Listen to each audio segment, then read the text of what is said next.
The fluorescent lights of St. Catherine's Hospital hummed overhead, casting everything in that sickly yellow glow that made even healthy people look half dead. I'd been staring at those lights for 3 hours now, my daughter Lily burning up with fever in my arms, while we waited in the emergency room that smelled of antiseptic and desperation. At 26, I should have had my life together. Instead, I was counting coins in my purse, praying I had enough for the copay, wearing scrubs from my double shift at the diner because I hadn't had time to change.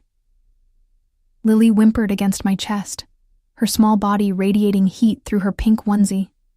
She was only 8 months old, with my dark hair and those impossibly big eyes that looked too wise for a baby. The eyes that reminded me every day of my mistake, of Marcus, her father, who disappeared the moment I showed him the positive pregnancy test.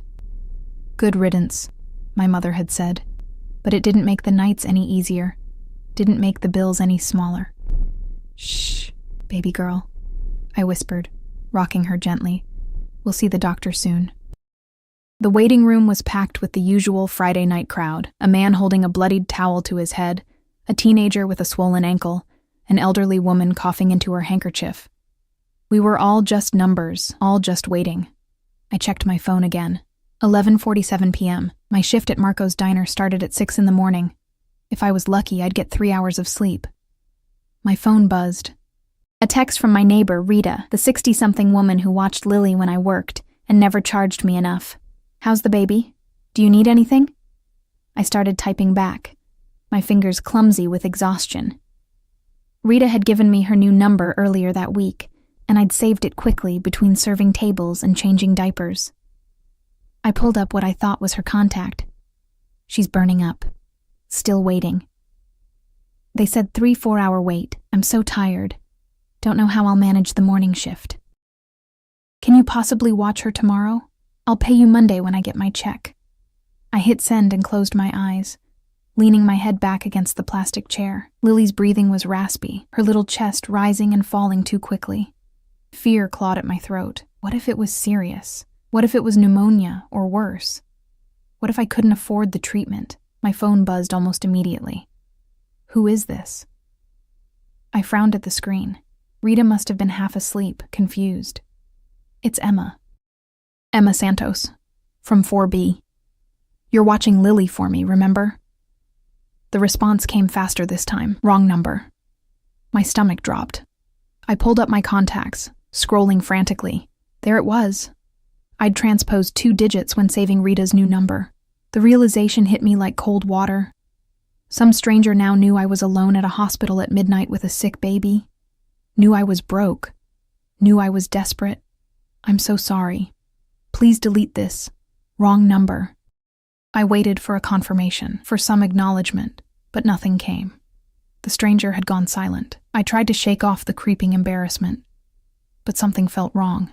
The air in the waiting room suddenly felt thicker, harder to breathe. Emma Santos? A nurse appeared in the doorway, clipboard in hand. Relief flooded through me, finally. I stood, gathering Lily closer, grabbing my purse. We followed the nurse through the double doors, down a hallway that smelled like bleach and bad coffee, into a small examination room with a paper-covered table and more of those horrible fluorescent lights. The doctor will be right in, the nurse said, taking Lily's temperature. 103.2. We'll get her something for that fever. She left us alone. I sat on the examination table, Lily curled against me, and tried not to think about the bill I'd be getting in a few weeks. Tried not to think about the electricity that needed paying, the rent that was already late, the formula I'd need to buy. My phone buzzed again. I almost didn't look, assuming it was Rita with the correct number. But curiosity won. St. Catherine's Hospital? My blood ran cold. The stranger. I hadn't mentioned which hospital. My fingers trembled as I typed. How did you know? Lucky guess. What's wrong with the baby? Every instinct screamed at me to block the number, to ignore this invasive stranger, but something in the directness of the question, the lack of pleasantries, made me pause. There was authority in those words, expectation. High fever. Why do you care? I don't. But you texted me, so now I'm involved. The logic was twisted, unsettling. I should have ended it there, should have blocked the number and forgotten about it. But I was so tired, so alone, and there was something almost solid about this stranger's presence, even through a screen, like he was actually listening. Well, you can uninvolve yourself. Sorry again for the mistake. I set my phone down, face down on the table, and focused on Lily. Her fever had made her lethargic, her usual babbling reduced to weak whimpers. I kissed her forehead, tasting the salt of her sweat, and hummed the lullaby my mother used to sing to me. The doctor came in 20 minutes later, young and exhausted-looking, with kind eyes behind wire-rimmed glasses. He examined Lily thoroughly, asking questions I answered mechanically. Yes, she'd been fussy for 2 days. No, no one else was sick at home. Yes, she was eating. No, I hadn't noticed a rash.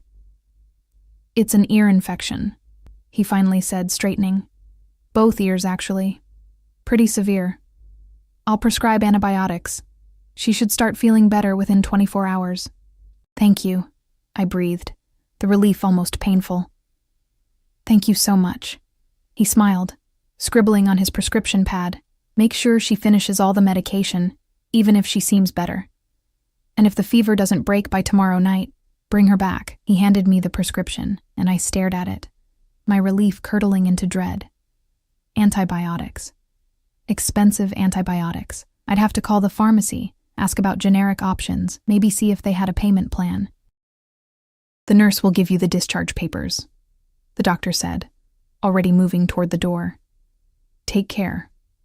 And then we were alone again, Lily and me against the world. I gathered our things slowly, mechanically, my mind already calculating and recalculating my budget. Skip lunch next week, take extra shifts, maybe ask Marco for an advance, though he'd already given me one last month. My phone buzzed as I was signing the discharge papers.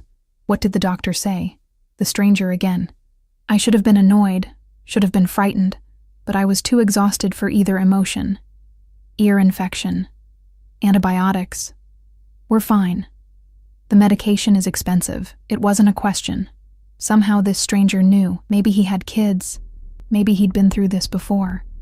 Or maybe he just understood what it meant when someone texted at midnight saying they couldn't afford tomorrow. I'll manage. No, you won't. The bluntness of it stung. I felt tears prick my eyes, hot and unwelcome. Who was this person to judge me, to see through my careful pretending? I have to go. I blocked the number with shaking hands, shoved my phone in my purse, and carried Lily out into the cold November night. The parking lot was nearly empty, just a few cars scattered under the orange streetlights. My Honda was in the far corner, the driver's side door still dented from where Marcus had backed into a pole 6 months ago, right before he left. I was halfway to my car when I noticed the black SUV. It was parked directly under a streetlight, impossibly clean and clearly expensive, with tinted windows that reflected the orange glow. Everything about it screamed money and power. The kind of vehicle I saw in movies, not in the hospital parking lot at 1 a.m. As I passed it, the driver's side door opened. A man stepped out, and the air changed. He was tall, broad-shouldered, wearing a suit that probably cost more than my car. Even in the dim light, I could see the sharp cut of his jaw. The dark hair slicked back, the way he moved with absolute certainty. He couldn't have been much older than 35, but he carried himself like someone who'd lived 100 years, seen everything, feared nothing. Behind him, another man emerged from the passenger side, bigger, scarred, watching me with the flat eyes of a predator. Emma Santos? The first man's voice was deep, accented with something I couldn't place. Italian, maybe. Russian. Something that spoke of old money and older violence. I froze. Lily clutched against my chest. Who's asking? He smiled, but it didn't reach his eyes. You texted me. An hour ago. The world tilted. The stranger. The wrong number, but I'd blocked him. How was he? How did you find me? My voice came out thin, frightened. I took a step back. You told me which hospital. He moved closer, not threatening, just inevitable, like a storm rolling in. You mentioned your daughter's name, Emma Santos, 4B. It wasn't difficult. That's stalking. I'm calling the police. I fumbled for my phone with one hand, the other locked around Lily. No, you're not. He was in front of me now, close enough that I could smell his cologne. Expensive, dark, with notes of cedar and smoke, because I'm here to help. I don't need help, especially not from a creep who tracks down women from hospitals. Something flickered in his eyes, amusement maybe, or respect. You need help. You can't afford the medication. You have a shift in 6 hours. You live alone. He tilted his head slightly. And Marcus Delgado, your daughter's father, owes me a considerable amount of money. The parking lot spun. Marcus. This stranger knew Marcus.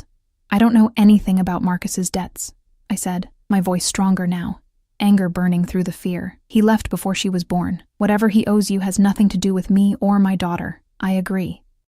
The man's expression didn't change, but something in his posture relaxed fractionally. His debts are not yours, but when I received your text tonight, when I saw the name Emma Santos, I had my people look into it. Imagine my surprise when I discovered Marcus Delgado had a child he never mentioned. Why would he mention her to you? Who are you? My name is Dante Moretti. He said it like I should know it, like the name itself carried weight. And maybe it did, in his world. And Marcus stole from me $300,000. Then he disappeared. My legs went weak. $300,000. That was why Marcus had run. Not because of me, not because of the baby, because he'd stolen from someone dangerous. I don't have your money, I whispered. I know. Dante's eyes dropped to Lily, and something shifted in his expression. It was brief, so brief I might have imagined it, but for just a moment he looked almost soft. How old is she? 8 months. She looks like him, around the eyes. I didn't want to agree, didn't want to give Marcus any claim to Lily's beauty, but it was true.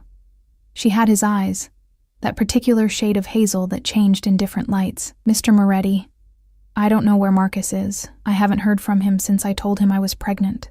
If you're looking for him, I can't help you. I've already found him. Dante's voice went cold, flat. He won't be a problem anymore. The implication hung in the air like a noose. I held Lily tighter, my heart hammering. Then why are you here? Dante reached into his jacket. I flinched, but he only pulled out an envelope. He held it out to me. Open it. I don't want... Open it. There was steel beneath the calm of his voice. This was a man used to being obeyed. With trembling fingers, I shifted Lily to one hip and took the envelope. Inside was cash. A lot of cash. More money than I'd seen in my entire life. What is this? $10,000, Dante said. For the medication. For your rent. For whatever you need. I shoved the envelope back at him. I don't take charity. Especially not blood money. It's not charity. He didn't take the envelope back, letting my hand hover in the air between us. Consider it an investment. In what? In my goddaughter. The world stopped. Completely stopped. I stared at him. At this dangerous stranger in his expensive suit, and couldn't process the words. What did you say? Marcus was my business partner before he decided to become a thief. Under our agreement, I'm godfather to any children he has, which makes Lily, he gestured to my daughter, my responsibility. That's insane. You can't just... Marcus never... The agreement is legally binding. Dante's voice was matter-of-fact, discussing this nightmare like it was a business transaction. I take the role seriously. Lily is under my protection now, which means you are too. I don't want your protection. We're fine. You blocked my number after texting me about your financial problems. You're working double shifts on no sleep.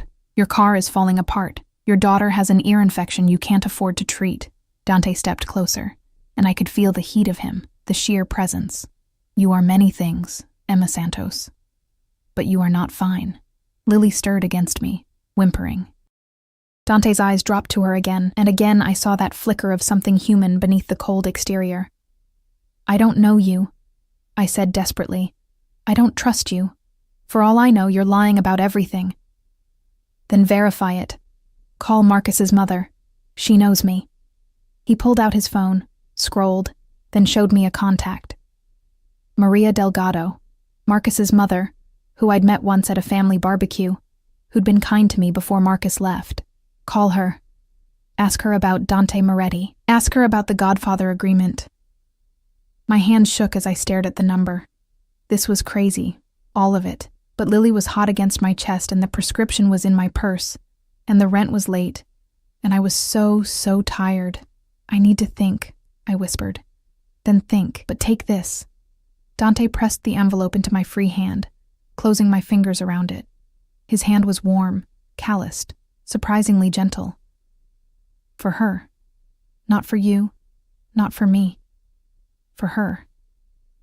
He stepped back, nodded to the scarred man, and moved toward the SUV. Wait, I called out before I could stop myself. Why do you care? Really? Dante paused, his hand on the car door. For a long moment, he didn't answer. Then, without turning around, because I understand what it means to grow up without a father, and no child of Marcus Delgado's will suffer that fate if I can prevent it. He slid into the SUV, and it pulled away, taillights disappearing into the night.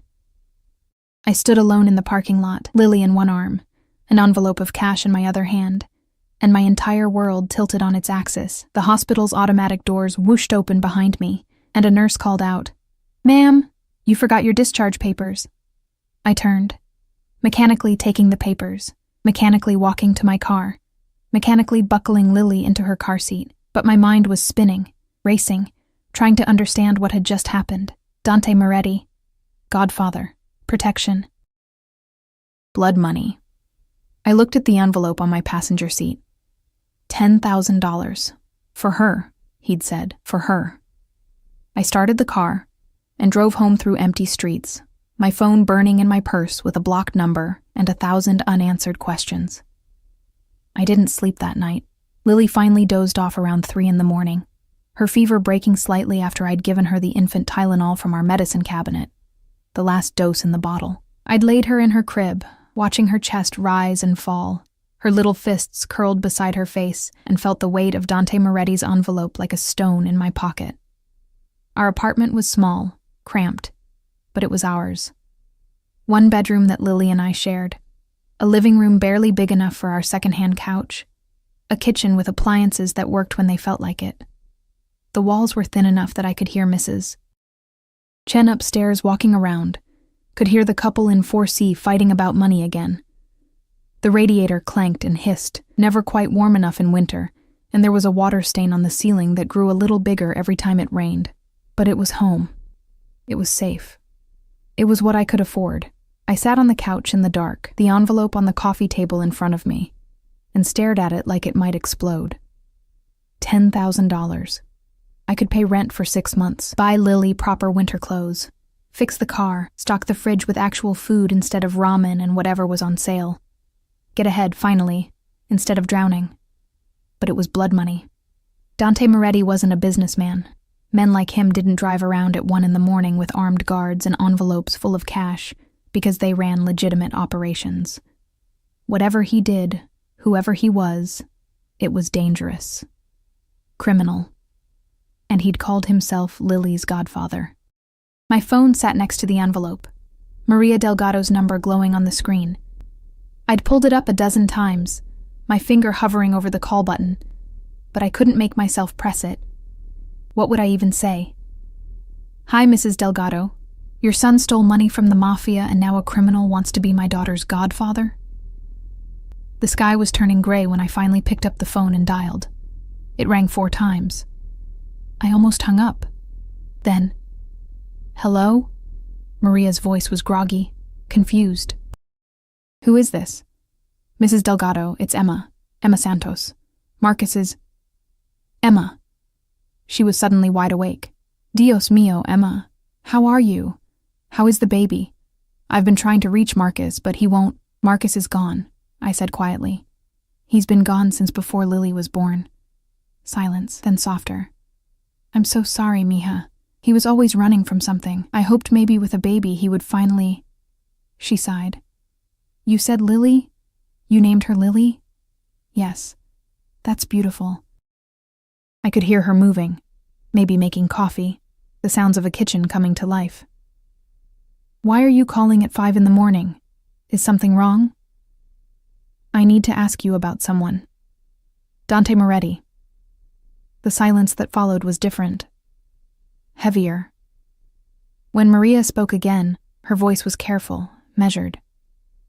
How do you know that name? He found me last night, at the hospital. He said... I swallowed hard. He said he's Lily's godfather. That Marcus had some kind of agreement with him. Mierda, Maria breathed. Marcus was supposed to... That boy never thinks. Never. So it's true?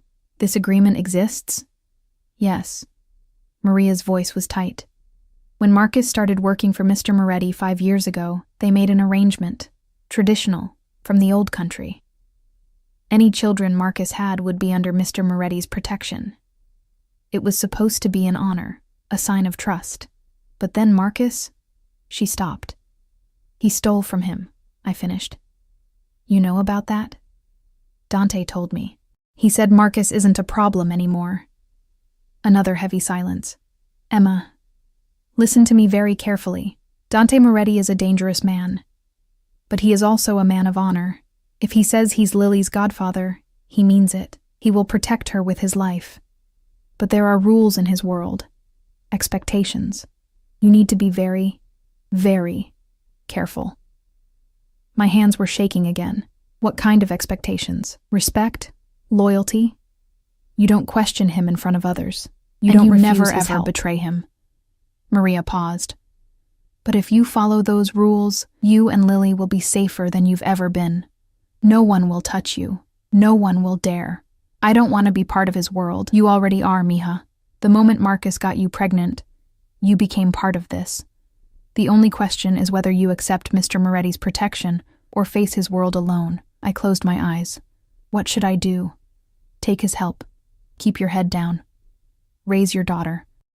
And pray that Marcus's sins don't come back to haunt all of us. We talked for a few more minutes. Maria asked about Lily, promised to visit soon, made me promise to call if I needed anything. But her words echoed in my head long after we hung up. You already are. At 6:30, my alarm went off. I hadn't set it. I'd been awake the whole time, but the sound still made me jump. Work. I had to get to work. I dragged myself off the couch, my body heavy with exhaustion, and went through the motions. Shower. Coffee. Wake Lily up gently, change her diaper, dress her in the little yellow outfit with the ducks on it. Her fever had dropped. Not gone, but better. The medication would help more once I filled the prescription, once I used Dante's money. Rita knocked on my door at 7:15, right on time, her round face creased with worry. How is she? Did they figure it out? Ear infection. She needs antibiotics. I handed Lily over, grabbed my purse, tried to smile. I left bottles in the fridge. If her fever spikes again, call me immediately. Of course, of course. Rita bounced Lily gently, making soothing noises. You look terrible, Mija. Did you sleep at all? A little. The lie came easily. I'll be back by 3. The diner was already busy when I arrived. The morning rush in full swing. Marco's diner was a fixture in this neighborhood. Red vinyl booths, checkered floors, the smell of bacon grease and burnt coffee permanently embedded in the walls. I'd worked here for 3 years since before Lily, saving up for a better life that never seemed to arrive. You're late, Marco growled as I tied my apron. He was a big man, all stomach and scowl, but generally fair. Table 6 needs their order taken. Sorry, boss. I grabbed my notepad and dove into the familiar rhythm. Take orders, pour coffee, smile at customers who never looked at their waitress twice. I was invisible here, just another tired woman in a stained uniform, running from table to table for tips that barely covered gas. By 10, I was running on fumes and caffeine. My feet ached, my head pounded, and I kept thinking about Lily's fever, about the prescription I still hadn't filled, about the envelope of cash hidden in my purse in the break room. I was refilling coffee for a regular, old Mr. Patterson, who came in every day and always left exactly $2, when the diner went quiet. It was subtle at first. Conversations didn't stop exactly, but they lowered. People glanced toward the door, then quickly away. Even Marco, bellowing orders from the kitchen, went silent. I turned around. Dante Moretti stood in the doorway. He wore a different suit today, charcoal gray, perfectly tailored, with a black shirt underneath that made him look like he'd stepped out of a funeral or a movie about beautiful, deadly things. His dark eyes swept the diner with the precision of a man cataloging exits and threats, and when they landed on me, I felt it like a physical touch. Behind him, the scarred man from last night, his guard, his shadow, took up position by the door, watching. Always watching. "Emma!" Dante's voice carried across the diner. Not loud, but somehow impossible to ignore. "We need to talk." Every eye in the place was on me now. I felt my face burn, felt the weight of their curiosity and fear. Marco appeared from the kitchen, his expression caught between alarm and confusion. "Emma, you know this guy?" My voice wouldn't work properly. "I met him last night." "Well, tell him this ain't a place for—" Marco looked at Dante again, really looked at him, and whatever he saw made him swallow the rest of his sentence. "Tell him to make it quick. We're busy." Dante's lips curved slightly. Not quite a smile. "Of course." He walked toward me, and I swear the temperature in the room dropped. People moved out of his way without seeming to realize they were doing it. An instinctive response to predator. He stopped in front of me, close enough that I had to tilt my head back to meet his eyes. "You didn't fill the prescription," he said. "How did you—" I stopped. Of course he knew. He probably had people watching me. The thought made my skin crawl, and something else I didn't want to examine. "That's none of your business. Everything about Lily is my business now." His voice was calm, matter of fact. "You're making this harder than it needs to be. I didn't ask for your help, no. You accidentally texted me, and fate decided I should be involved." He reached into his jacket and I tensed, but he only pulled out a phone. A new phone, still in its box. "Your number is already programmed in. Mine is the only other contact. You need something, you call me." "I don't want— This isn't a negotiation, Emma." His eyes were dark, patient, but underneath was steel. "You have a child to think about. Your pride is a luxury you can't afford." The words hit harder because they were true. I hated that they were true. "I'll fill the prescription today," I said quietly. "With my own money. You don't have enough." It wasn't a question. "Why are you fighting this?" "Because I don't trust you. Because men like you don't help people without wanting something in return. Because—" I lowered my voice, aware of everyone watching us. "Because I don't want Lily growing up in your world." Something flickered across Dante's face. For just a moment, his mask slipped, and I saw something raw underneath. Pain, maybe. Or memory. "I grew up in this world," he said softly. "I know exactly what it takes from children. That's why I'm making sure Lily never has to." He set the phone on the table between us. "Fill the prescription. Get her well. Then we'll talk about the rest." He turned to leave, and I don't know what possessed me. Exhaustion, desperation, or maybe just the way he'd said Lily like he actually cared. But I reached out and caught his arm. The scarred guard moved instantly, his hand going to his jacket. But Dante raised his other hand in a gesture that froze him mid-motion. "Wait," I said. "Just wait. If you really want to help, if this Godfather thing is real, then tell me the truth. What happened to Marcus?" Dante looked down at my hand on his arm, then back up at me. "You want the truth?" "Yes. He's alive. Barely. He's working off his debt in one of my warehouses. When he's paid back what he stole, he can go." His voice was cold, clinical. "He doesn't know about you. Or Lily. I haven't told him." "Why not?" "Because a man who runs from his responsibilities doesn't deserve to know about them." Dante gently removed my hand from his arm, but he didn't let go immediately. His thumb brushed across my knuckles. Barely a touch, but I felt it everywhere. He had something precious and threw it away. His loss is my gain. Before I could process that, before I could ask what he meant, he was gone. The SUV pulled away from the curb, and the diner slowly came back to life, conversations resuming in hushed, excited tones. Marco appeared at my elbow. "What the hell was that?" "I don't know," I whispered, staring at the phone on the table. "I really don't know." The rest of my shift passed in a blur. Customers asked questions I deflected. Marco watched me with worried eyes, and the phone sat in my apron pocket like a promise and a threat all at once. At 2:30, I couldn't take it anymore. I told Marco I was sick, which wasn't entirely a lie, and left early. I drove to the pharmacy, the envelope of cash still in my purse, and stood in line behind a mother with 3 kids and an elderly man arguing about his insurance. When it was my turn, I handed over the prescription with shaking hands. "That'll be $287, the pharmacist said. I opened the envelope. The cash was crisp, new, organized in neat stacks. I peeled off $300 bills, took the change, and shoved the rest back in my purse before I could change my mind. The antibiotics were in a white paper bag, innocent and ordinary, but they felt like chains. I drove home too fast, my mind racing. When I opened the apartment door, Rita looked up from where she was playing with Lily on the floor. "You're early. Is everything—" She stopped, seeing my face. "What happened?" "I need you to watch her a little longer." I set the medication on the counter, grabbed my purse. "There's something I need to do. Emma, you look like you're about to do something stupid." "Probably."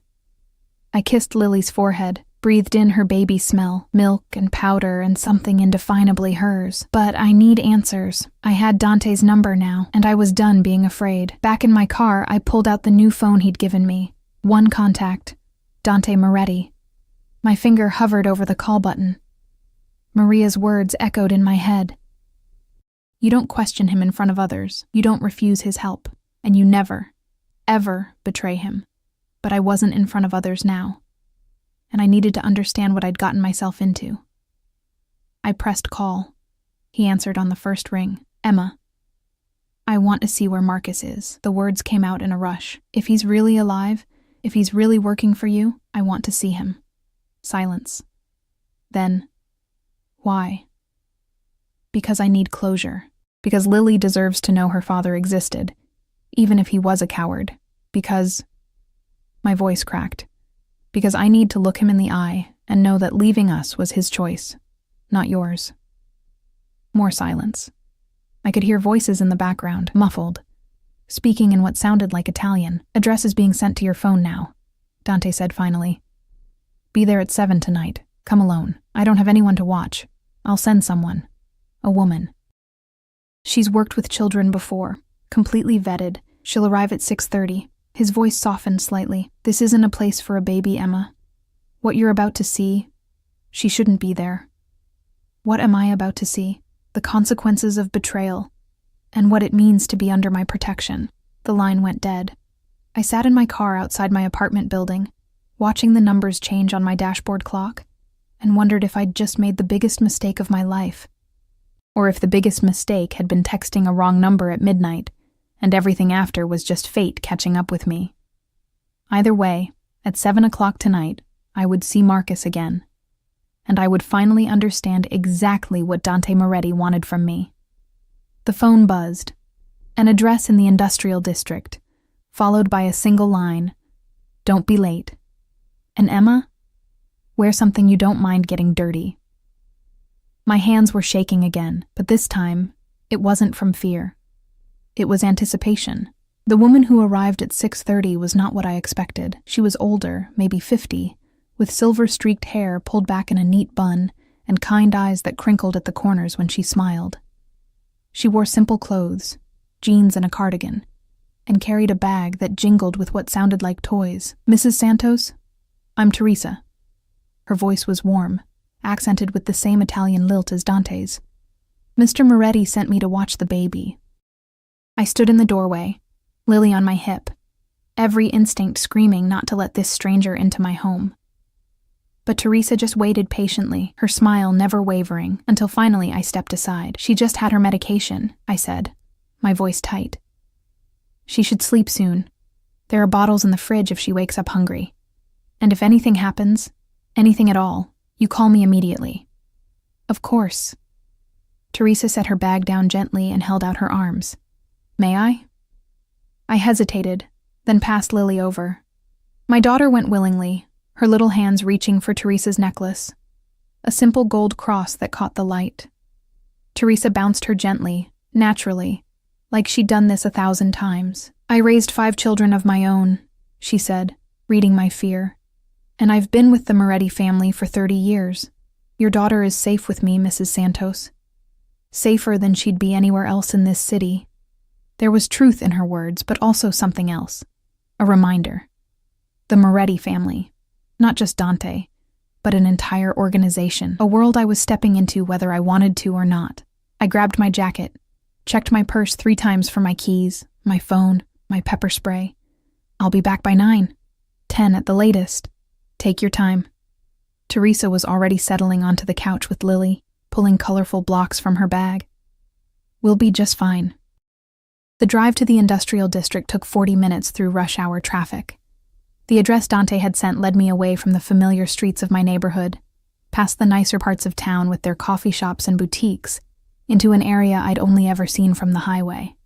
Warehouses stretched along empty streets, their windows dark or broken, graffiti covering concrete walls. A few trucks sat idle in loading docks, but mostly the area felt abandoned, forgotten. The address was a warehouse at the end of a dead-end street, surrounded by a chain-link fence topped with barbed wire. As I pulled up, 2 men in dark suits emerged from the shadows. Guards. Of course there were guards. One of them approached my window. I rolled it down, my heart hammering. "Emma Santos," I said, hating how small my voice sounded. "Dante is expecting me." The guard spoke into a radio, listened to a response I couldn't hear, then nodded. "Park over there. Someone will escort you inside." The fence rolled open with a metallic screech. I parked where he'd indicated, between a black Mercedes and another SUV identical to the one from last night. My Honda looked like a child's toy between them. The scarred guard from before, Dante's shadow, was waiting by the warehouse entrance. Up close, in the harsh security lights, I could see the full extent of his scars. They ran down the left side of his face, pulling his mouth into a permanent half-grimace. But his eyes, surprisingly, weren't cruel, just watchful. "This way," he said, his voice rough, like gravel. "And Ms. Santos, stay close to me. Don't touch anything. Don't speak to anyone unless Mr. Moretti addresses you directly." "What is this place?" "Somewhere you'll never have to come again if you follow the rules." He led me through a heavy metal door into a cavernous space that smelled of motor oil, concrete dust, and something else. Fear. The warehouse was divided into sections. I could see shipping containers stacked in one corner, what looked like an office with glass windows elevated above the main floor, and in the center, under harsh fluorescent lights, a group of men working. Working on what? I couldn't tell from this distance, but they moved with purpose, efficiency, loading and unloading crates with practiced precision. "Up here." The guard gestured to a metal staircase leading to the elevated office. My legs felt like water as I climbed. Through the glass, I could see Dante standing with his back to us, looking down at the warehouse floor below, a phone pressed to his ear. He was speaking Italian, fast and clipped, his free hand gesturing sharply. The guard knocked once. Dante turned, saw me, and ended his call mid-sentence. "Wait outside, Luca," he said. The scarred guard, Luca, nodded and took up position by the door, leaving me alone with Dante in a space that suddenly felt too small. "You came," Dante said, pocketing his phone. He studied me with those dark, unreadable eyes. "I wasn't sure you would. You said I could see Marcus, and you trust me enough to come alone to a warehouse in the middle of nowhere?" A ghost of a smile touched his lips. "Brave or foolish, I haven't decided which. Neither. Just desperate for answers." I forced myself to meet his gaze. "Where is he?" Dante moved to the glass window overlooking the warehouse floor and gestured for me to join him. I walked over slowly, aware of how close we were standing, how the air seemed charged between us. "There," he said, pointing. I followed his finger to a figure below, moving between the shipping containers. Even from this distance, even after a year, I recognized him. Marcus. His dark hair was longer now, pulled back in a ponytail, and he'd lost weight. But it was unmistakably him, the man who'd promised me forever and disappeared at the first sign of responsibility. "He works 12-hour shifts," Dante said conversationally, like he was discussing the weather. "Loading, unloading, inventory. He sleeps in a room in the back with 3 other men who owe me money. He eats what we provide. He doesn't leave the grounds. That's—" I swallowed hard. "That's slavery. That's justice." Dante's voice hardened. "He stole $300,000, Emma. In my world, that's a death sentence. I'm being merciful." "How long does he have to work?" "Until the debt is paid. At current rate, about 5 more years." 5 years. Marcus would be 33. Lily would be almost 6. She'd be in school, losing her baby face, becoming a person. And her father would be down there, a prisoner, because of his own greed. "Does he ask about me?" The question escaped before I could stop it. Dante turned to look at me fully. "No." The word was a knife.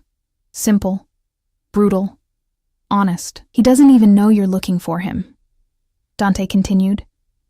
"I asked, when we found him, when we brought him in. I said, 'Anyone we should notify? Anyone worried about you?' He said no. Didn't mention a girlfriend, didn't mention a baby." His jaw tightened. "Didn't mention you." Tears burned my eyes, but I refused to let them fall. Not here. Not in front of Dante.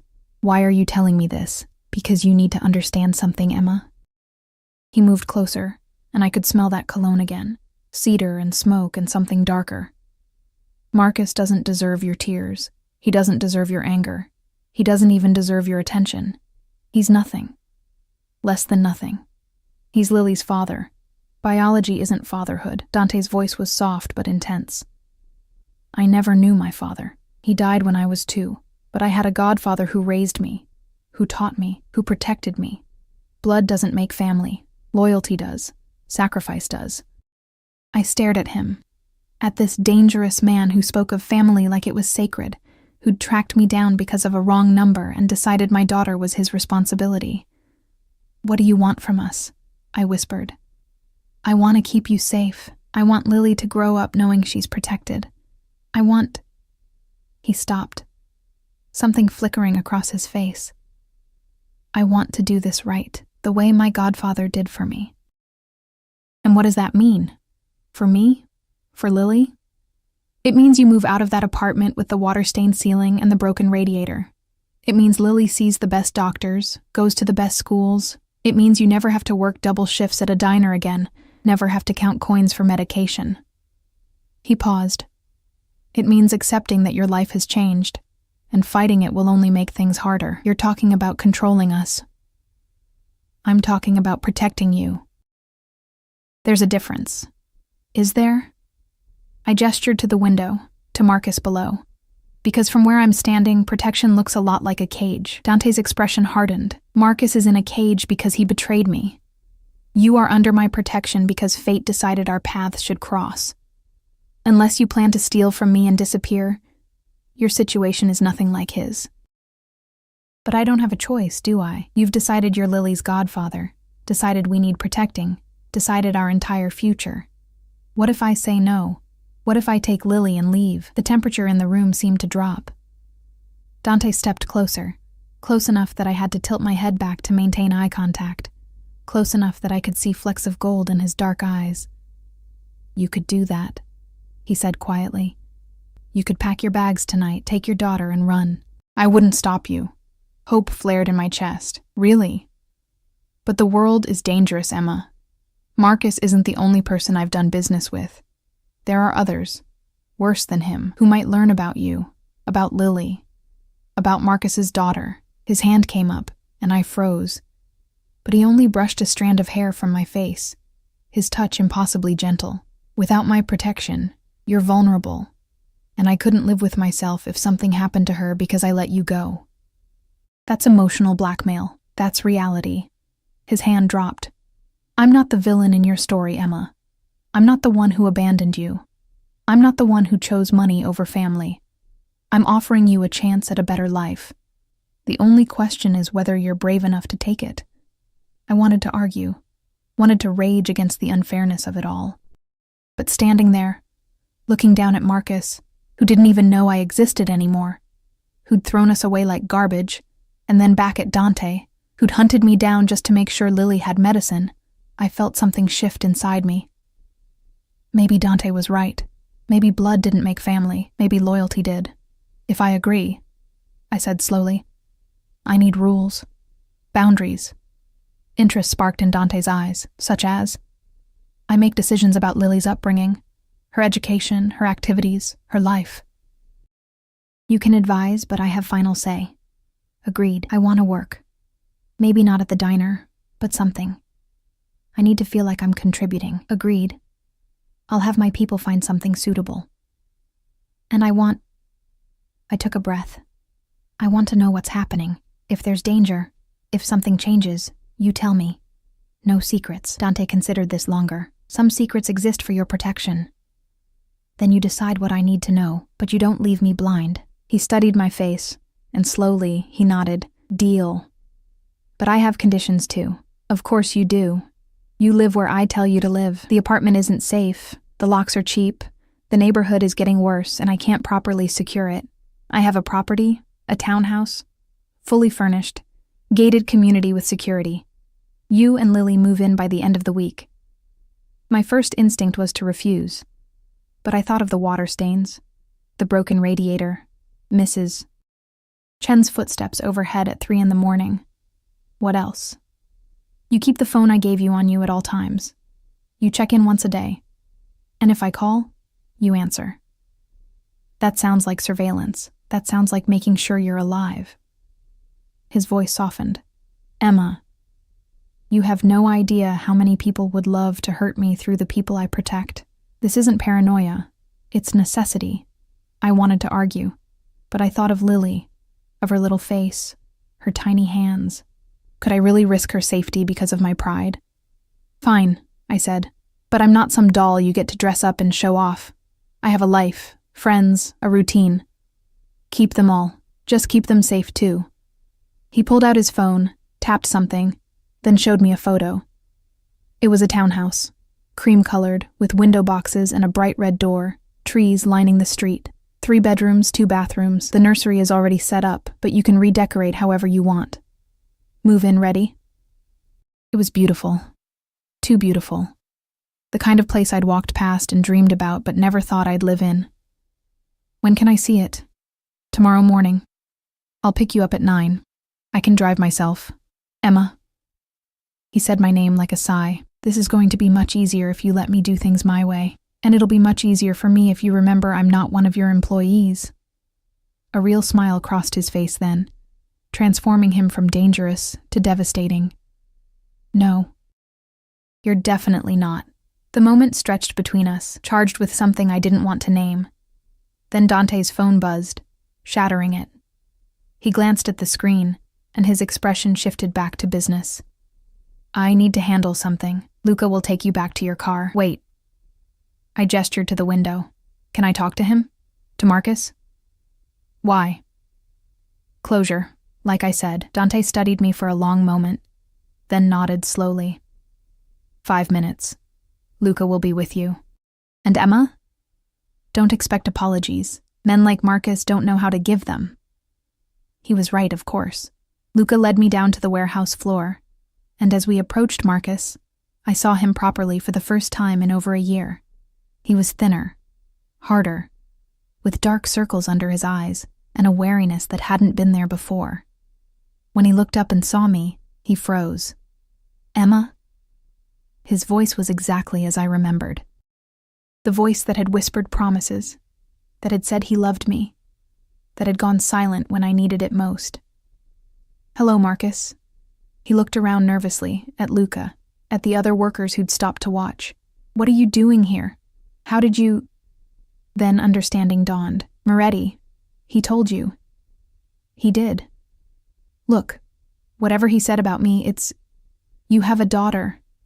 The words came out flat, cold. Her name is Lily. She's 8 months old. She has your eyes. Marcus went pale. Emma, I couldn't... You couldn't what? Couldn't stay? Couldn't face responsibility? Couldn't even mention us when they asked if anyone cared you were gone? It's not like that. But his eyes were darting, looking for escape, and I saw him for what he truly was. A coward, a child in a man's body, always running. What's it like then, Marcus? Explain it to me. I was scared, okay? The money, the pressure, Moretti's people breathing down my neck. I panicked. I made mistakes, but I was going to come back. I swear, I was going to. You weren't. I stepped closer, and he actually flinched. You forgot about us the moment you left. And you know what? That's fine. We don't need you. We never did. Emma, please, if you could just talk to Moretti, tell him what? That you're sorry? That you deserve another chance? I laughed, bitter and hard. You're exactly where you deserve to be, Marcus. And my daughter? She's going to grow up knowing her father was a coward. But she'll also grow up safe, protected, and loved, which is more than you ever gave us. I turned to leave, but Marcus grabbed my arm. Instantly, Luca was there, his hand clamping down on Marcus's wrist, with enough force to make him gasp and release me. Don't, Luca growled. Ever. Marcus stumbled back, cradling his wrist, and I saw fear in his eyes. Real, genuine fear. Good. Goodbye, Marcus, I said. I hope the next 5 years teach you what you should have learned when I told you I was pregnant. I walked away without looking back, Luca at my side, and felt something break loose in my chest. Not my heart. Marcus had broken that a year ago. This was different. This was the chains of what if and maybe, and someday finally snapping. I was free of him. In the parking lot as I reached my car, I looked back at the warehouse. In the elevated office, silhouetted against the light, Dante stood watching. Even from this distance, I felt the weight of his gaze. I raised my hand in a small wave. He nodded once, a gesture of acknowledgement, respect. And somehow, I knew everything had changed. Tomorrow, I would see the townhouse. Tomorrow, I would start making decisions about this new life. Tomorrow, Lily and I would step into Dante Moretti's world.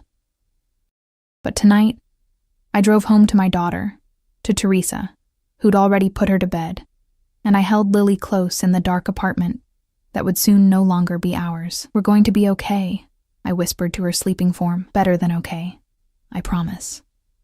And for the first time in a year, I actually believed it. Dante arrived at exactly 9 the next morning, driving himself this time, a sleek black Audi that purred like a contented predator. I watched from the window as he stepped out, dressed more casually than I'd seen him before. Dark jeans, a charcoal sweater that probably cost more than my monthly rent, leather jacket. He still looked dangerous, but less like a mobster and more like a man who could break hearts as easily as bones. I'd been awake since 5, alternating between packing essentials and second-guessing everything.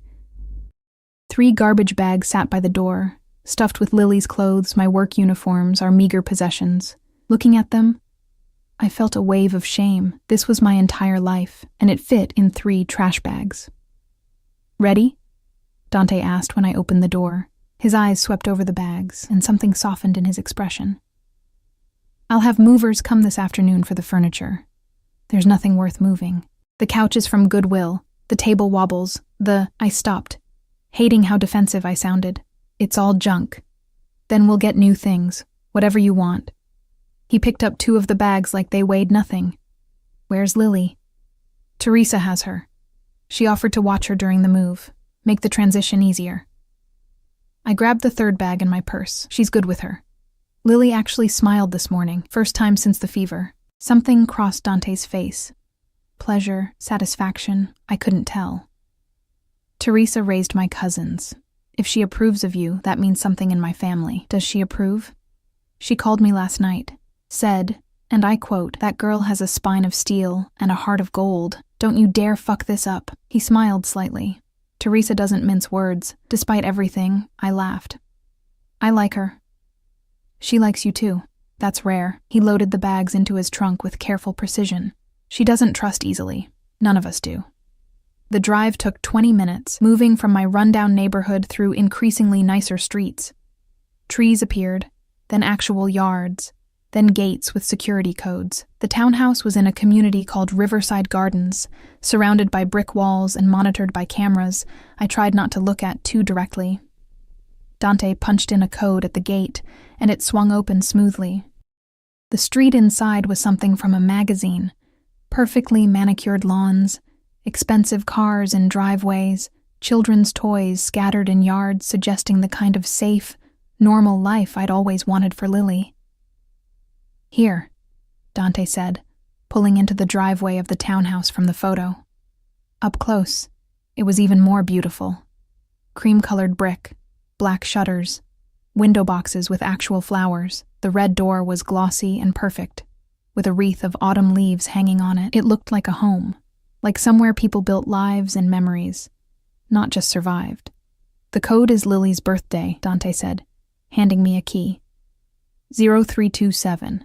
I've programmed it into the security system. There are cameras on the front and back doors, but none inside. I'm not a voyeur, Emma. Just careful. My hands shook as I took the key. This is too much. This is necessary. He unlocked the door and pushed it open. After you. The interior stole my breath. Hardwood floors gleamed under morning light streaming through large windows. The living room was furnished with a comfortable-looking sectional in soft gray, a coffee table with actual books on it, artwork on the walls that looked original, not printed. An open concept kitchen gleamed with stainless steel appliances and granite countertops. Everything was clean, tasteful, perfect. Upstairs, Dante said, watching my reaction with unreadable eyes. I climbed the stairs in a daze. 3 bedrooms, just like he'd said. The master was spacious, with a king-sized bed already made up in white linens, an ensuite bathroom with a tub I could actually soak in. The second bedroom had been set up as an office, with a desk and bookshelves and a window overlooking the backyard. But the third room, I stood in the doorway, tears blurring my vision. It was a nursery. Not just functional, but magical. The walls were painted a soft sage green, with hand-painted flowers climbing up one corner. A white crib with delicate scrollwork sat against the wall, mobile hanging above it with felt clouds and stars. A rocking chair with plush cushions sat by the window. Shelves held books and toys appropriate for Lily's age. A changing table was stocked with diapers, wipes, lotions. Everything a baby could possibly need. Teresa helped design it, Dante said from behind me. She said every child deserves a room that feels like magic. I couldn't speak, couldn't process this level of care, of thought. This wasn't just throwing money at a problem. This was someone imagining my daughter's life, wanting her to feel special, loved. Why? I finally managed, my voice breaking. Why do all this for a child you don't even know? Dante was quiet for a long moment. When he spoke, his voice was softer than I'd ever heard it. When I was 7, my mother died. Cancer. My father was already gone. I had no one. And then my godfather, Antonio Moretti, he took me in. He didn't have to. He could have sent me to distant relatives, to the state, anywhere, but he chose to raise me as his own son. He moved into the nursery, trailing his fingers along the crib's edge. He taught me everything, how to be strong, how to lead, how to survive in our world. But more than that, he taught me about honor, about responsibility, about what it means to protect the people you claim as family. He turned to face me. Before he died, he made me promise that I would honor the old ways, that any child connected to me through blood or oath would never be alone, would never be unsafe. Lily isn't connected to you, not really. Marcus broke that connection when he stole from you. No. Dante's voice was firm. Marcus broke his connection to me. But I made an oath about his children before he was even married, before he even thought about having kids. That oath doesn't disappear because he's a thief. If anything, it matters more now. He stepped closer. Lily is innocent, and she deserves everything I can give her. That's not negotiable. I wiped my eyes, trying to compose myself. What about me? Where do I fit in this? Wherever you want to fit. He studied my face intently. You're Lily's mother. That makes you untouchable in my world. No one harms you. No one disrespects you. No one even looks at you wrong. His jaw tightened. But I won't pretend this is simple. There are rules, expectations. People will watch you, judge you, assume things about our relationship. What kind of things? That you're my mistress, my girlfriend, my weakness. He said it matter-of-factly, like discussing the weather. In my world, women connected to men like me are either family or property. You're neither, which will confuse people. So what am I? Dante held my gaze, something intense and unnameable burning in his dark eyes. "You're under my protection. That's all anyone needs to know." But it wasn't all I needed to know. Standing in this perfect nursery, in this perfect house, with this dangerous man who'd upended my entire life in 3 days, I needed to understand what he wanted, what this really cost. "Dante, be honest with me. What do you gain from this? What's your angle?" "No angle." He said it simply, but his eyes were complex, layered with things I couldn't read. "I gain peace. I gain knowing I honored my oath. I gain—" He stopped, seeming to reconsider his words. "I gain the satisfaction of doing right by a child who deserves better than what fate gave her." "That's it? Just obligation and satisfaction?" What else would there be? Everything, I wanted to say. The way he looked at me sometimes, like I was a puzzle he was trying to solve. The way his voice softened when he talked about Lily. The way he'd arranged this house, this life, with such careful attention to detail. Men didn't do that for obligation. They did it for something deeper. But I didn't say any of that. Instead, "Thank you for all of this. It's more than I ever expected. You deserve more than you expect, Emma." He moved toward the door. "I'll bring your bags up. Get settled. Teresa will bring Lily by this afternoon. And tomorrow—" He paused. "Tomorrow, I'd like to take you shopping. For Lily. For you. For anything you need to make this place feel like home. I can't afford— I can." His tone left no room for argument. "And before you tell me you don't want my money, remember that this isn't about you. It's about giving Lily everything she needs, including a mother who isn't exhausted and stressed and wearing herself into the ground." He left before I could respond, his footsteps echoing down the stairs. I stood alone in the nursery, running my hands over the soft blankets in the crib, the books on the shelves, the mobile that tinkled gently when I touched it. This was real. This was happening. My daughter would sleep in this room, play with these toys, grow up in this house. Safe, protected, loved. The thought should have brought pure relief. But underneath it was something more complicated. Because Dante Moretti was becoming real to me too. Not just a dangerous stranger, not just Lily's godfather, but a man. A man with a past that shaped him, principles that guided him, and eyes that saw more than I wanted him to see. I spent the afternoon unpacking our meager belongings, which looked ridiculous scattered through the spacious rooms. My work uniforms hanging in a closet designed for a full wardrobe. Lily's handful of toys spread across shelves meant for dozens more. Our poverty had never felt more obvious than it did in this abundance. Teresa arrived at 3 with Lily, who'd been fed, changed, and was in the best mood I'd seen her in days. The antibiotics were working. "Oh, mija!" Teresa's eyes went wide as she stepped inside. "This is beautiful. Mr. Moretti did well. He said you helped design the nursery. I made suggestions. He made decisions." She handed Lily to me, and my daughter immediately grabbed for my hair, babbling happily. That man has good instincts when he listens to them. "Come, show me everything." We toured the house together, Teresa pointing out details I'd missed. The security panel by the back door, the emergency contacts already programmed into the house phone, the fully stocked pantry and refrigerator that had appeared while I was upstairs. "He thinks of everything," Teresa said, opening cupboards to reveal dishes, pots, pans, everything a kitchen needed, sometimes too much, too fast. "But his heart is in the right place. Does he have family, besides you and the cousins you raised?" Teresa's expression grew careful. "He has the family he's built, the people who work for him, who he protects. Blood family." She shook her head. "Most are gone. His mother, his godfather, his grandmother. There are cousins in Italy, but they're distant. Mr. Moretti is a lonely man, Emma. Powerful, feared, respected, but lonely. He doesn't seem lonely. The loneliest people never do." Teresa touched my arm gently. "Be patient with him. He's not used to having people question him, challenge him, but I think—" She smiled. "I think you're good for him. I'm not here for him. I'm here for Lily." "Of course." But Teresa's smile suggested she didn't quite believe me. That evening, After Teresa left and Lily was bathed and fed and drowsing in my arms, I sat in the rocking chair in the nursery and called my mother. She answered on the first ring. "Emma, I've been trying to reach you all day. Your neighbor Rita said you moved? What's going on?" I'd been dreading this conversation.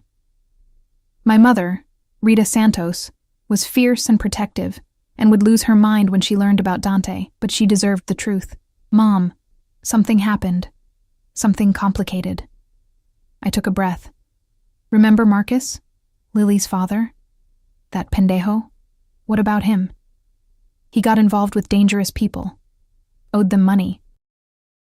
And through a series of crazy circumstances, I ended up meeting his boss, I guess. A man named Dante Moretti." Silence. Then, "Moretti? Emma, please tell me you're not involved with the Moretti family." My stomach dropped. "You know them?" "Everyone knows them, mija. She lowered her voice. "They're mafia. Real mafia. Not just criminals. They control half this city." "Emma, what have you done?" "I didn't do anything. Marcus made an agreement with Dante years ago about godparents, and now Dante says Lily is his goddaughter. He's given us a house, Mom. A safe house. In a good neighborhood. He's protecting us." "Protecting you from what?" "From Marcus's enemies. From anyone who might come looking for revenge. I stopped, realizing the truth. From being alone and vulnerable. My mother was quiet for a long time. "Is he good to you? This Dante?" I looked around the perfect nursery, thought about the medication, the house, the way he'd called Lily innocent. "He's honorable, in his way." "And what does he want in return?" "Nothing. He says it's about the oath, about tradition. Men like that always want something, Emma. Maybe not now, maybe not soon, but eventually." Her voice softened. "Just be careful, okay? Don't fall for the money, the protection, the pretty words. Remember who he is, what he does." "I know, Mom. I'm being careful." But as I hung up and looked down at Lily, sleeping peacefully in my arms, I wondered if it was already too late for careful. Because careful would have meant never texting that wrong number. Careful would have meant running when Dante first appeared. Careful would have meant not feeling my heart skip when he said my name. My phone buzzed. A text from the number I now recognized instantly. "Everything okay? Do you need anything?" I stared at it, my mother's warnings echoing in my head. Then I typed back, "We're fine. The house is perfect. Thank you." His response came quickly. "Good. Sleep well, Emma. Tomorrow we shop, then dinner. I want to introduce you to some people." "What people?" "My family. The ones who will protect Lily when I'm not around." My heart hammered. Meeting his family meant becoming real in his world. Meant crossing a line I couldn't uncross. "Okay. Don't worry. They'll love you." I set the phone down and carried Lily to the crib, laying her down gently among the soft blankets and stuffed animals. She sighed in her sleep, one small fist curling near her face, and looked more peaceful than I'd ever seen her. This was right. This house, this safety, this chance at a better life. No matter what it cost me, no matter what complications arose, Lily deserved this.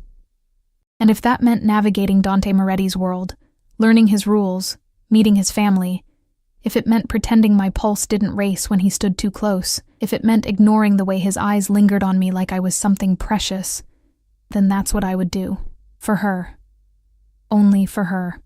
I repeated it like a mantra as I got ready for bed, as I lay in sheets that smelled like lavender and felt like clouds, as I stared at the ceiling of a house I'd never dreamed I could live in, only for her.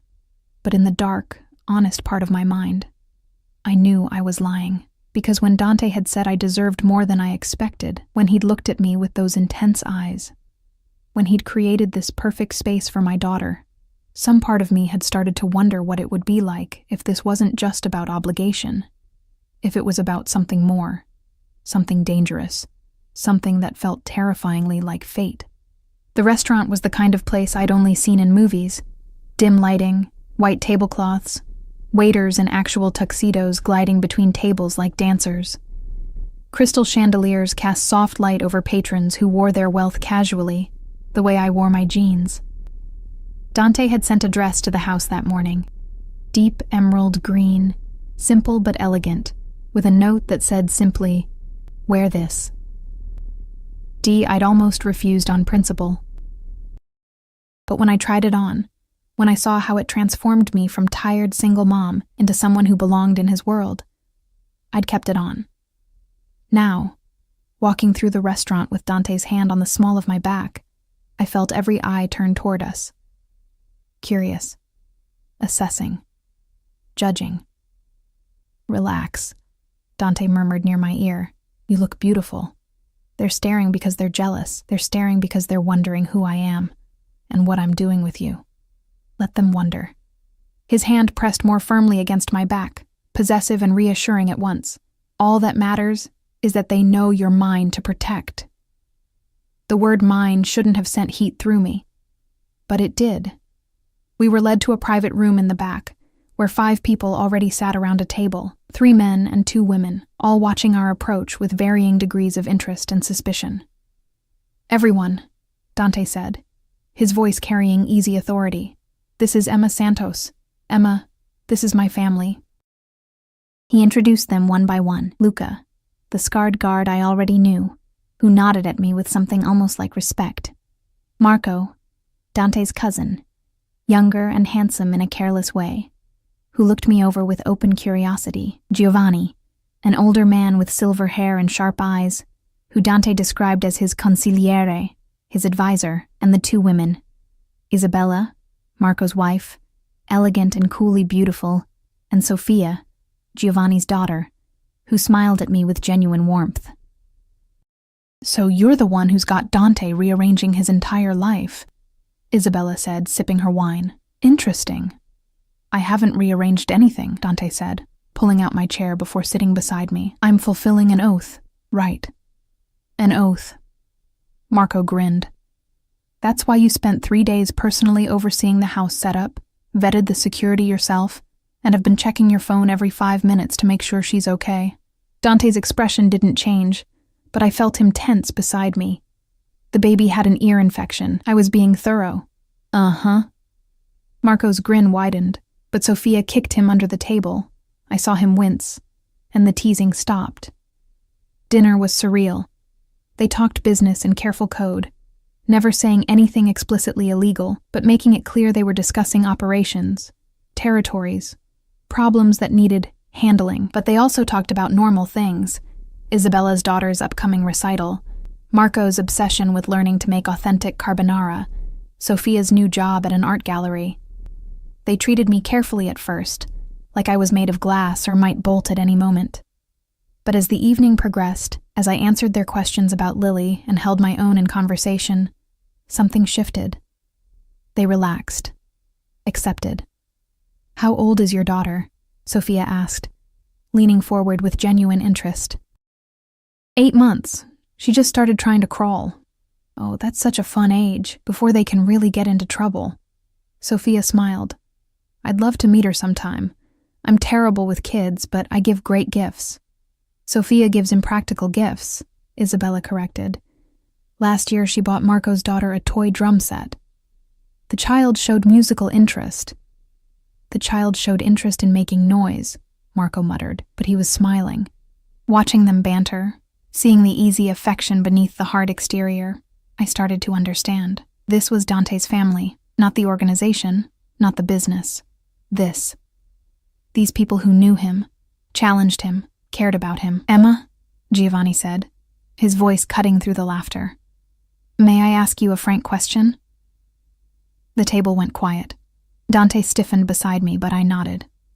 "Of course." "Why did you agree to this arrangement? The house, the protection, entering this world. You could have refused, taken your daughter, and disappeared. Why didn't you?" I thought about lying, about giving the easy answer, but these people valued honesty. Dante valued honesty, because I was tired, I said quietly. Tired of struggling alone, tired of being afraid, tired of counting pennies while my daughter needed medicine. And because I glanced at Dante, found him watching me with those intense eyes, because he made me a promise that Lily would never be unsafe, never be alone. And I believed him. "Do you still believe him?" Giovanni pressed. Yes. Even knowing what we are, what we do? I don't know what you do. Not specifically. And maybe that makes me naive, but I straightened my shoulders. I know you're dangerous. I know you operate outside the law. But I also know Dante kept his word about everything. The house, the security, even the way he treats me. With respect, not like property. So yes, I believe him. Silence. Then Giovanni smiled, a real smile that transformed his stern face. Good answer. Welcome to the family, Emma Santos. The rest of dinner was easier. They told stories about Dante as a child, his godfather Antonio, the ways their world worked.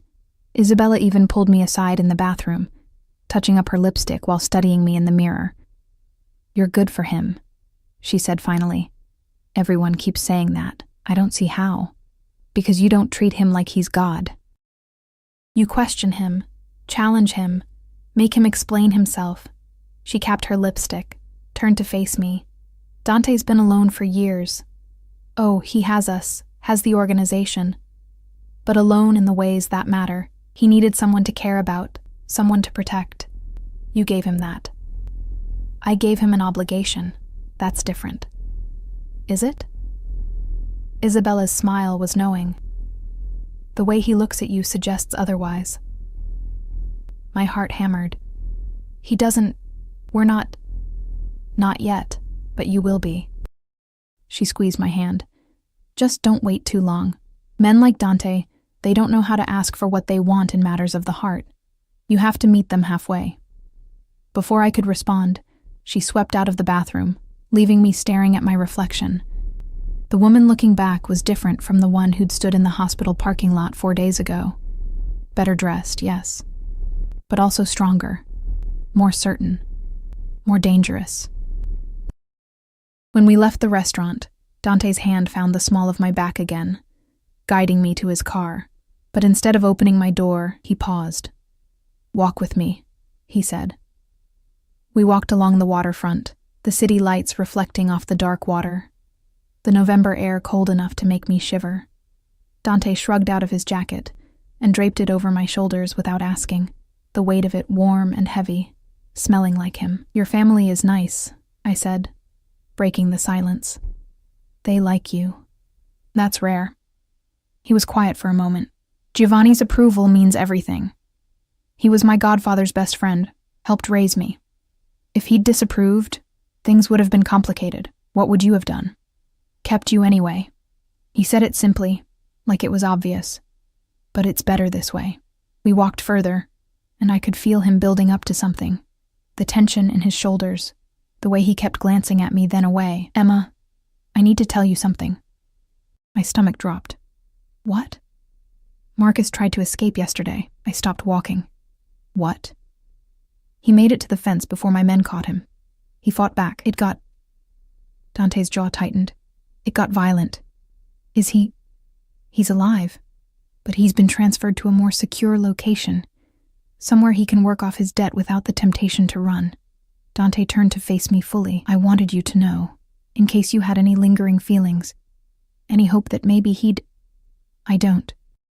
The words came out firm, certain. I stopped hoping for Marcus a long time ago. Seeing him the other night just confirmed what I already knew. He's not Lily's father. Not in any way that matters. He's just the man who gave her DNA.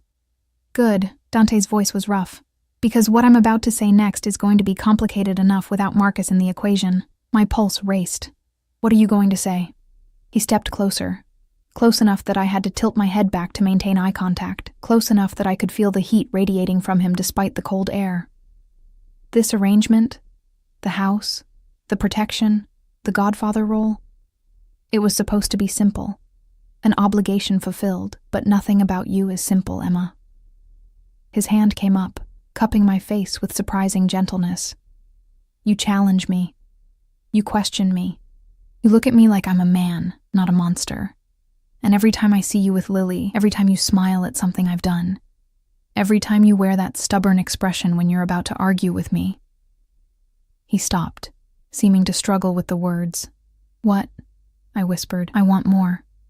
His thumb brushed across my cheekbone. More than obligation. More than duty.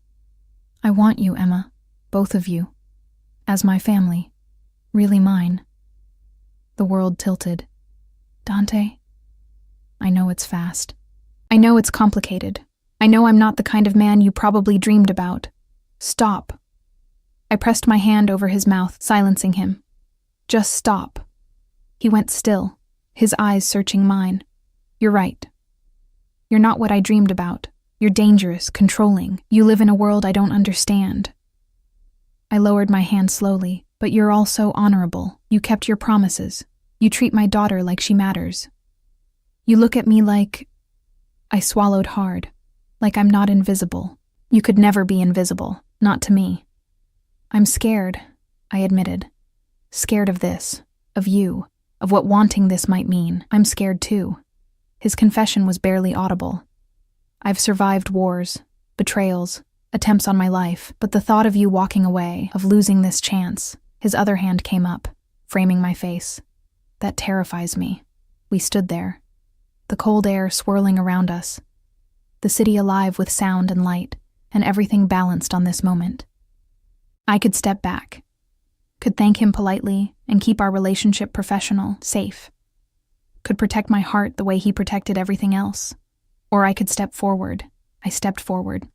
Our lips met softly at first, tentative, testing. But then his arms came around me, pulling me against him, and the kiss deepened into something desperate and claiming and inevitable. He tasted like wine and danger and promises, and I felt something inside me finally give way. When we broke apart, both breathing hard, Dante pressed his forehead against mine. Come home with me, he whispered. Not the townhouse, my home. Let me show you everything, all of it. No more secrets. What about Lily? Teresa's with her. She'll stay as long as we need. His hands ran down my back, holding me close. I want you to know who I am, Emma. What I've done. What I'm capable of. And then I want you to choose, really choose. Not because you're obligated, not because you're scared, but because you want this too. It should have terrified me, but standing there in his arms, feeling safer than I'd felt in years, I nodded. Okay, show me. His house was a mansion in the hills, all stone and glass and security. He walked me through it room by room, showing me the office where he conducted business, the armory that made my blood run cold, the files that detailed every operation, every connection, every dark corner of his empire. This is what I am, he said, his voice steady, but his eyes betraying vulnerability. This is the world you'd be entering, not just safety and protection, but this, all of this. I studied the man before me, the one who'd hunted me down to honor an oath, who'd created a perfect nursery for my daughter, who'd looked at me in a parking lot and decided we mattered. I see it, I said, and I'm still here. Something broke in his expression, relief, joy, hope. He kissed me again, slower this time, thorough, like he was memorizing the taste of me. And when he led me upstairs to his bedroom, when he made love to me with the intensity that stole my breath, I felt the last of my resistance crumble. This was right. Complicated and dangerous and insane, but right. We talked until dawn, lying tangled in his sheets, sharing stories. He told me about his mother's death, his godfather's teachings, the weight of leading his family. I told him about my childhood, my dreams, my fears. We mapped each other's scars and secrets, building something new from our broken pieces. When sunlight streamed through the windows, he propped himself up on one elbow, looking down at me with soft eyes. Marry me. I blinked. What? Marry me. Make this real. Let me be Lily's father in truth, not just tradition. Let me be your husband, your partner, your... He stopped, seeming to search for words. My godfather used to say that family isn't just blood. It's choice. I choose you, Emma. Both of you. Choose me back. It was insane. We'd known each other less than a week. But lying there, looking into his eyes, I realized something. I'd been choosing him from the moment I stepped out of that hospital. Every decision, every risk, every moment I'd trusted him. It had all been leading here. Yes, I whispered. His smile was blinding, transformative. Yes. Yes, I'll marry you. We'll be your family. Yes to all of it. I pulled him down for a kiss, but I have conditions. He laughed against my lips. Of course you do. We do this right. We date properly. Let Lily get used to you being around. We don't rush into anything public until we're sure. Agreed. And you teach me about your world, not just the dangerous parts, all of it. I won't be a kept woman who doesn't understand her husband's life. I'd expect nothing less. His hand traced patterns on my back. Anything else? Just one more thing. I met his eyes seriously. You have to promise that Lily always comes first. Before business, before obligation, before everything. She's the most important thing in this equation. Emma. He cupped my face gently. She was the most important thing from the moment I learned she existed. That will never change. And I believed him. 3 months later, we married in a small ceremony, just his family and mine, Lily in a white dress babbling happily through the vows. Marcus's debt was paid through alternative means. Dante arranged for him to relocate to the West Coast, with the understanding that he'd never contact us again. I started working at Sophia's gallery, discovering a talent for art curation I never knew I had.